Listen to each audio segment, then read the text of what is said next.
bi prosila Marka Šeničnika, prezidenta, da pove nekaj misli, ko se je pogovarjal z gospodom Alešem Makovcem, zakaj je prav to pesem razbil za to priložnost. Tako? Mislim, da še prej kot beseda skladatelja, ki je poskušal s svojimi skromnimi besedami podati, bi povabil Faka Vladimirja, da bi on povedal, kaj je čutil, ko je svoje občutje prelil te besede. Ker mislim, da je to ena taka lepa priložnost, da on to samo osebno tudi izrazi. Pa bi ga povabil, da najprej on pove.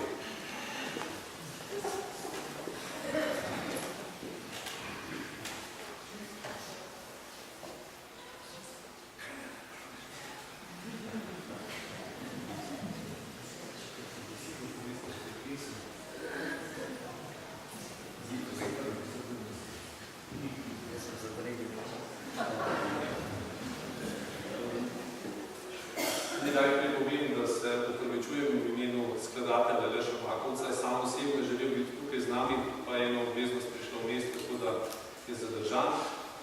V sredo je bil z nami na pevski vaji in takrat sem ga izval, da naj tudi sam napove o tem, kaj je rodilo, da je prav to pesem nekako želel v glasbi.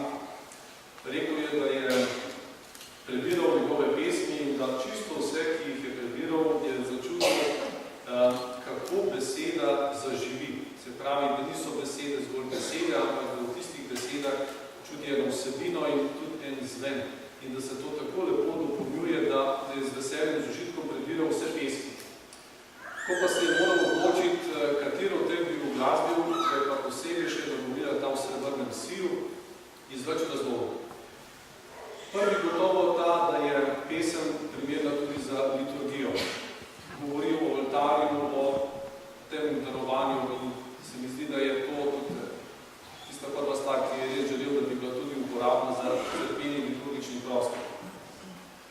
Druga stvar govori o oltarju, o darovanju.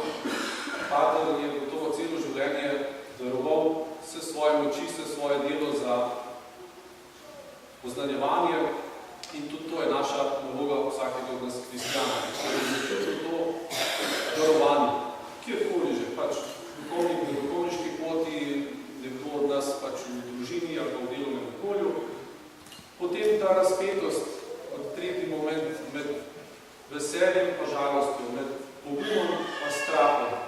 Bi rekel, kdo od nas tega ne doživi v življenju? Se pravi, vsa tista lepota, pa tudi križ, če tako rečem, ki se skriva v naših dneh življenja.